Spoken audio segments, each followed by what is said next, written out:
Hey there. So we're back at it. Another uh, session of spiritual gumbo, and this one, we'll call it the traveling tabernacle. You know, I like things like that to really because I'm trying to give gravity to what was going on. I think people like to think that these guys sat in one spot for 40 years in the wilderness, and I'm like, no. Clearly, they had to get from one spot to another, and in between, they were going through things like logistical issues that would slow down the movement of an entire nation. Plus, can you dig what I'm saying? All right. Having said that, we're in the verse 1 of chapter 26 of the Exodus.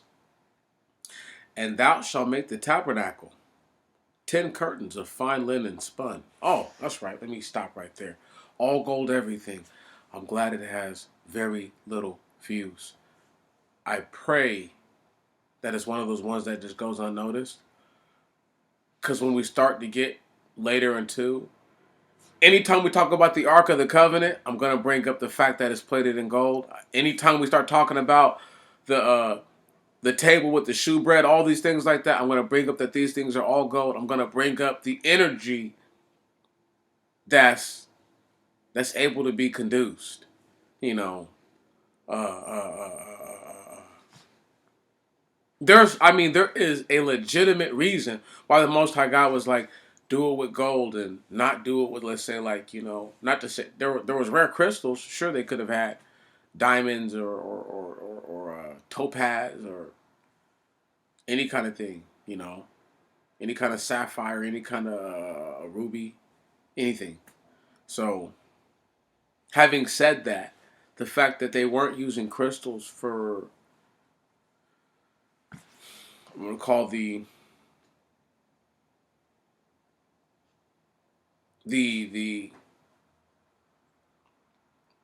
it's like the energy. You know what I'm saying? Like I can't stress enough. The gold is used as a conduit for energy. Can't stress this enough. It's not just because it looks nice. And all gold, everything was to stress that these things that are made out of gold are clearly meant to have a higher essence of energy, if you will. Having said that, let's go forward. Verse 1, chapter 26 of the Exodus.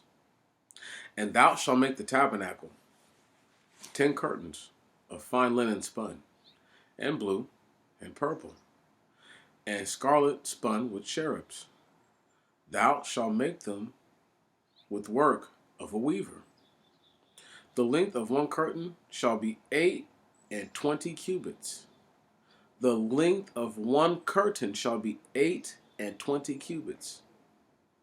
And one curtain shall be the breadth of 4 cubits. Now remember, a cubit is about 3 feet.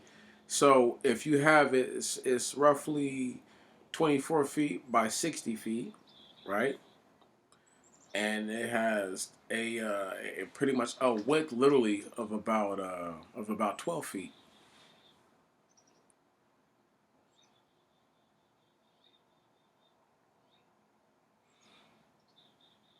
There shall be the same measures to all the curtains, so that way everything's uniform.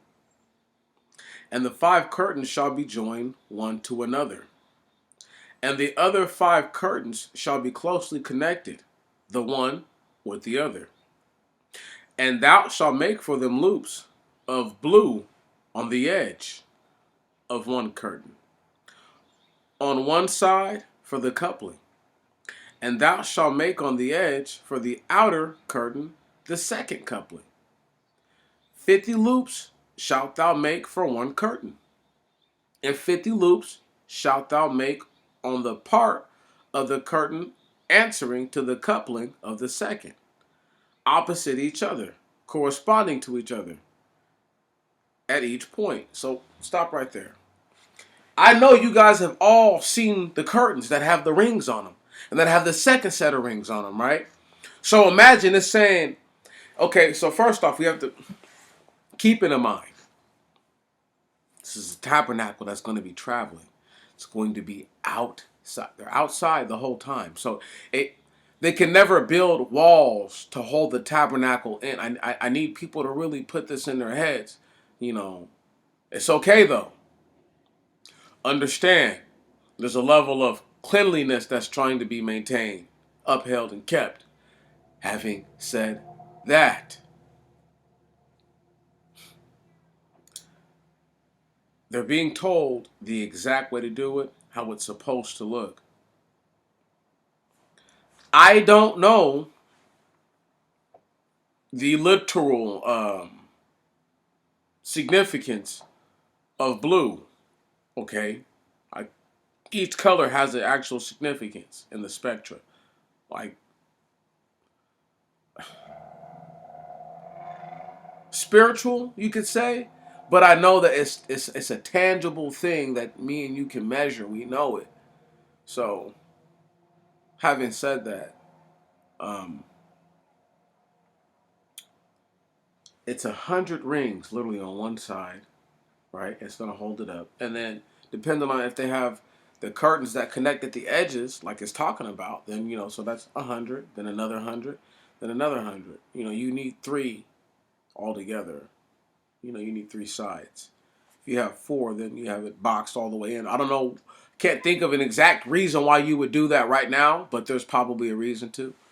Um, but I'm just saying though.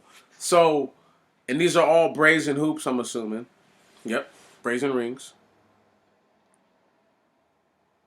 But we're gonna whoa whoa whoa whoa whoa whoa whoa no no golden rings at one point. Let me just let me just read. We'll have to read and see which one is which. Thou shalt make 50 golden rings, verse 6. And thou shalt join the curtains to each other with the rings, and it shall be one tabernacle. And that's me actually picking up where I left off. Okay, so now let's keep reading because this is important. And thou shalt make a covering for the tabernacle skins with the hair on. Thou shalt make them 11 skins. The length of one skin 30 cubits, and the breadth of one skin 4 cubits. There shall be the same measure to the 11 skins. So each of the skins is going to be measured 30 cubits, and then the breadth of it, so the width of it 4 cubits. So roughly 90 feet and then 12 feet. So 90 feet long and then 12 feet wide. And thou shalt join the 5 skins together and the 6 skins together. And thou shalt double the 6 skin in front of the tabernacle. And thou shalt make 50 loops on the border of one skin, which is in the midst of the joinings. And thou shalt make 50 loops on the edge of the second skin that joins it. And thou shalt make 50 brazen rings, and thou shalt join the rings by the loops, and shalt join the skins, and they shall be one. So stop right there. Where the actual fine linen is at, the blue, the purple, and the scarlet, has gold. Where the animal skin is at, has brass. There we go. I was trying to not get them confused, but I be trying to get ahead of myself. I caught myself though, and didn't do nothing silly. So good on me. But now let me get ahead of myself a little bit because I have to. Um, there's going to be an instance that comes up, and I don't know when we're going to get there. My plan is to be done with the Exodus somewhere close to the end of the month. So I'm thinking, you know what I'm saying? I'm thinking, and we'll figure it out. But try to have the Exodus done 25th ish, 6th ish. Don't quote me. Somewhere around then, and then we'll go forward. Um, but this is the tabernacle, so I need you to understand. It has the curtains, and then it's the inner. And so you could technically call it drapes if you wanted to. Right on, word, because that's what they are. Right. And I've always known drapes to kind of be like longer than the curtains because you want them to fall over the curtain. and also so that way the curtain doesn't touch the ground. Come on, hear me now. What do you want, the fine linen to touch the ground, or do you want your animal skins to touch the ground? Okay, then. So, and this is just something to think about. I'm just trying to humanize it for us, brothers and sisters. I know I don't know everything, but I am trying to make it make sense. Where we be at? Verse 11, back to that. No, verse 12. And thou shalt fix at the end that which is over in the skins of the tabernacle, the half of the skin that is left, thou shalt fold over, which I just told you. It's a drape. According to the overplus of the skins of the tabernacle, thou shalt fold it behind the tabernacle. A cubit to this side, and a cubit on that side, which remains of the skin, of the length of the skins of the tabernacle. It shall be folded. So it's going to be folded to where it's covered in a line, and it perfectly holds onto the tabernacle, and there's no excess drag.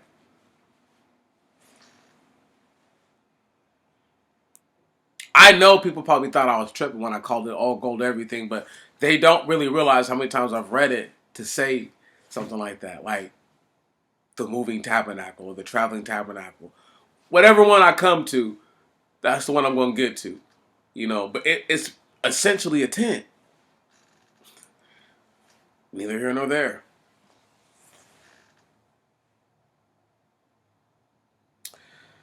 Verse 13. A cubit on this side, and a cubit on that side, of that which remains of the skins, of the length of the skins of the tabernacle. It shall be folding over the sides of the tabernacle on this side and that side, that it may cover it. And thou shalt make a covering of the tabernacles, ram skins dyed red, and blue skins as covering above. So you're not only are you gonna not, it's gonna have a roof. So if it rains, whatever, you're gonna make it to where nothing can fall into here. If a bird flies over, no droppings get in. All the things that could be logistically thought about are covered in this instruction. As basic as it seems. Verse 15. And thou shalt make the post of the tabernacle of incorruptible wood. Of 10 cubits shalt thou make one post, and the breadth of one post a cubit and a half. So these are the posts of the tabernacles. The posts are going to be a cubit and a half, so roughly 4.5 feet.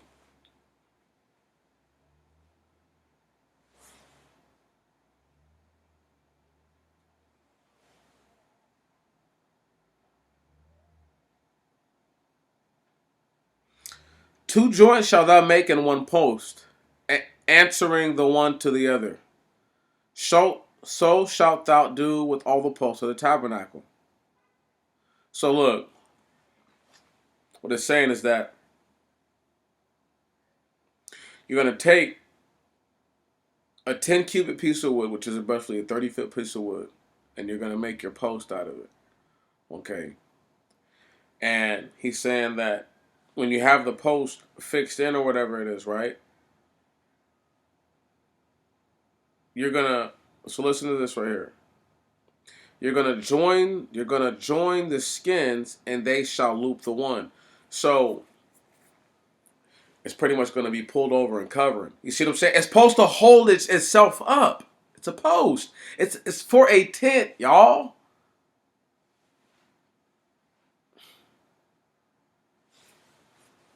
Do tents not get broken down and put up?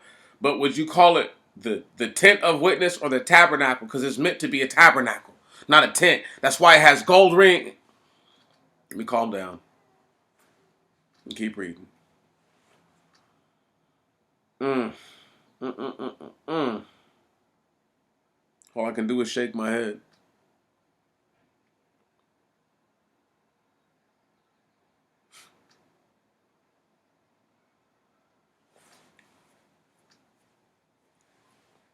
Two joints shalt thou make into one post, answering the one to the other. So shalt thou do to all the posts of the tabernacle. So you're going to connect all the posts. Right, with the skins. So that way they're all held together. No post. You're going to hold them all. It's like they're jointed. You're going to joint them all together. Okay? You're not going to let a post just stand by itself to the top. No, they're all going to hold each other up. It's like you build a fence. I know, huh?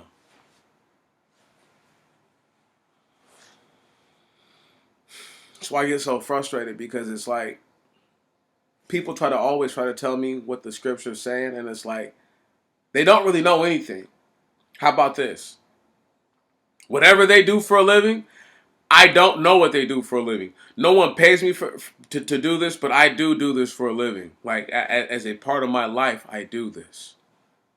So I don't really get how people who don't take this as serious as I do and don't take the time that I take to try to get frustrated with me trying to humanize basic concepts as if they already know. Once again, if they already know, I don't know why they're listening, right?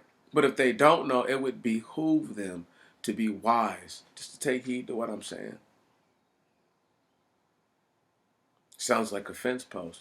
Sounds like somebody's, once again, it's a traveling tabernacle.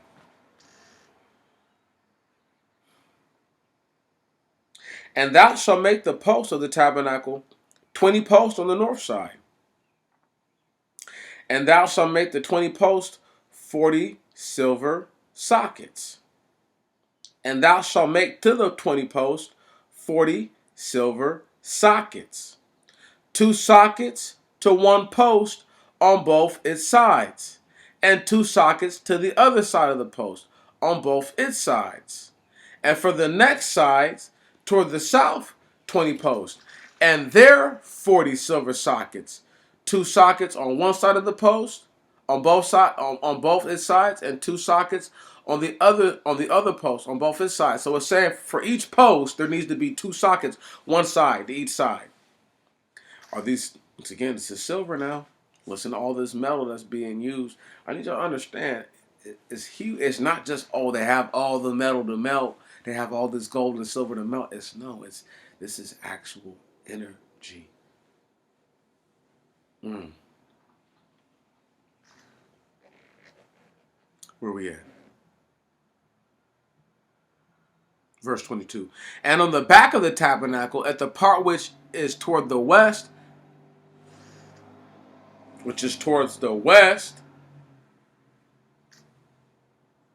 the back of the tabernacle, which is towards the water,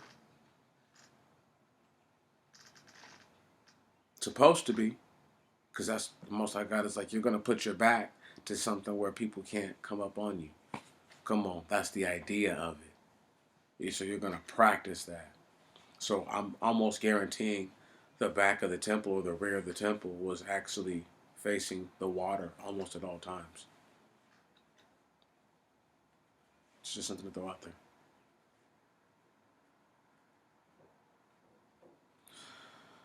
um,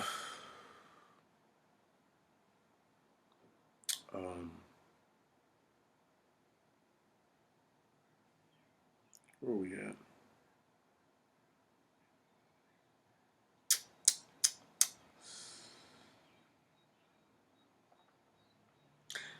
And thou shalt, and on the back of the tabernacle, at the part which is toward the east, thou shalt make 6 posts.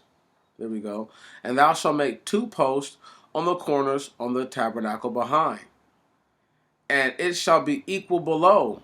They shall be equal toward the same part from the heads to the joining. So shalt thou make to both the 2 corners, let them be equal. So stop right there. So he's saying at the corners of the tabernacle, I don't care. He's like, look, you're not going to make them look equal where one is this high, where they're both this high, but one is actually way further down. He's like, no. So it's equally fastened. It has the same structural integrity. You're going to make sure that they're both burrowed down at the same level. You know how much work this takes, y'all? Takes some work. Sure does. Takes some serious work. So once again, you think this is just a whole bunch of cave people wandering around? It's just nonsense that people even think like that. It's crazy that people could bloviate Egypt so much and then totally demean the idea that the Hebrew people built all of the wealth that the Egyptians would have never had, save for Joseph. No duh, right? It's little things like that that I really wonder if people actually read the same Bible I read, because I'm like, dang, they're way off the mark. They're so far off the mark. I have to reel myself in from first not getting upset, and then number two, realizing that that's right, Demetrius. Their mind is not your mind, and your mind is not their mind. So they don't see it how you see it, and they don't have to. And that's the blessing, because I don't have to see it how they see it. I just choose to. Ooh, that's cold, huh? That's the difference between me and the other people, is that I'm normally understanding what they're laying down. They just purposely try not to understand what I'm saying. And having said that, all I've said right now is that, once again, the same incorruptible wood that he had him put on the staves for not only the table, but for the Ark of the Covenant itself, is the same incorruptible wood, or the same type of idea, okay? It can't be something that's going to break down. It has to last.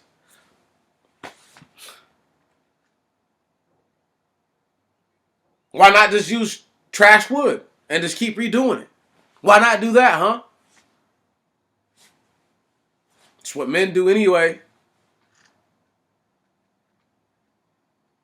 It's that sort of thinking that makes me like wonder, like, do people really get it? Do they get it?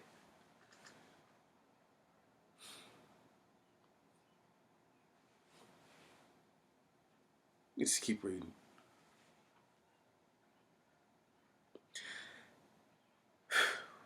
Verse 25. And there shall be 8 posts, and there's 16 silver sockets, 2 sockets on one post on both its sides, and 2 sockets to the other post. And thou shalt make bars of incorruptible wood, 5 to the one post on one side of the tabernacle, and 5 bars to the one post to the second side of the tabernacle, and 5 bars to the hinder post on this side of the tabernacle. What? Toward the sea.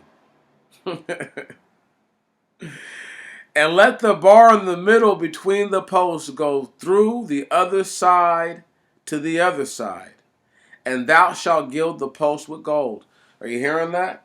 So it's gonna be like poles. It's gonna be like a massive, large pole. So once again, this is like so now now you have all your posts. Now you're gonna put these ultimately like guardrails, right? And then in the middle guardrail, you're gonna run it all the way up so that way it connects. So from left to right, and then from the back coming to the left or right to where they connect. I don't exactly know what exactly looks like that, but I'm sure we've all seen something. But this does mimic where they get the idea of dome structures and that sort of idea from. Because what you're hearing right now is a circle, BMA, whether you understood that or not. It's a dome. Mm-hmm. Not just a big old square. It has a rounded top, not a square top. Because you can't, in order to do what's being asked to be done, it, you're just better off rounding it than you are trying to make them.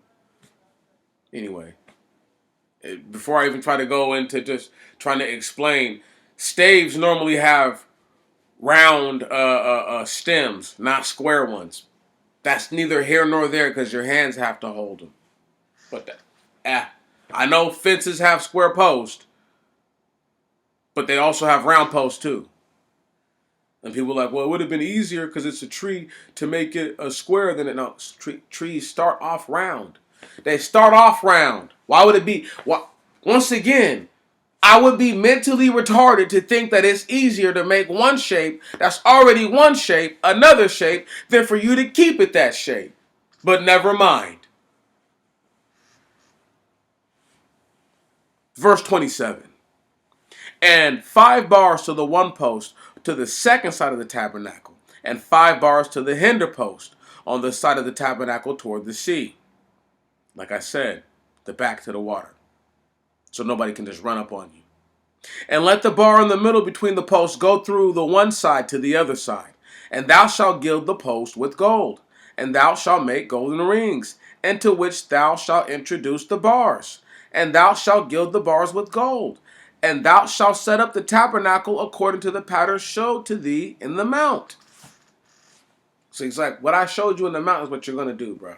You're not going to deviate and do nothing different. Verse 31. And thou shalt make a veil of blue and purple and scarlet woven, and fine linen spun. And thou shalt make it cherubs woven in work. And thou shalt set it upon 4 posts of incorruptible wood, overlaid with gold. And their tops shall be gold, and their 4 sockets shall be silver. And thou shalt put the veil on the post, and thou shalt carry it thither within the veil of the ark of testimony. And the veil shall make a separation between for and the veil shall make a separation for you between the holy and the holy of holies. Stop right there. Are you hearing this? There's a reason why there's silver and all this stuff put on these things. It's energy, y'all. And he's saying, look, you're going to put something holy between you and the holy of holies. Come on. Say that then. Whew. Verse 34. And thou shalt screen with the veil of the ark of testimony in the holy of holies. And thou shalt screen with the veil of the ark of the testimony in the holy of holies. So he's saying that you're going to also use the veil to screen off the holy of holies. Like people aren't just going to be looking at the ark. It's not just for them to lay their eyes upon. It's the holy of holies for a reason. Right on. It's where the Most High God is. Listen, I don't understand, man. This was all done for a purpose, not for no purpose.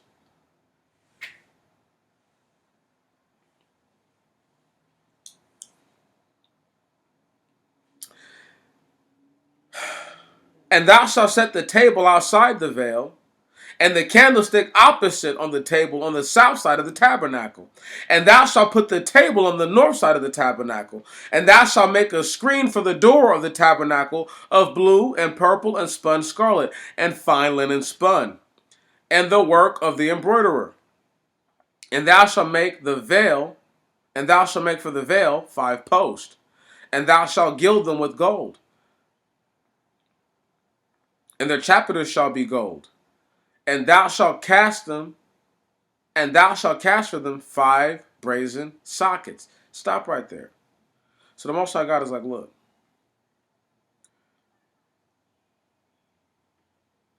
you're going to build up the tabernacle.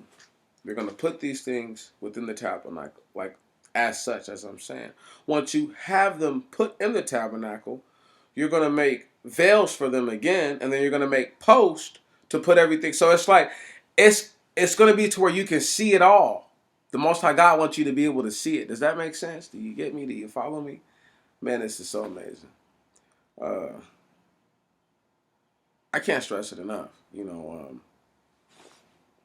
I really can't. Anyhow, I'll get to y'all later. Spiritual Gumbo.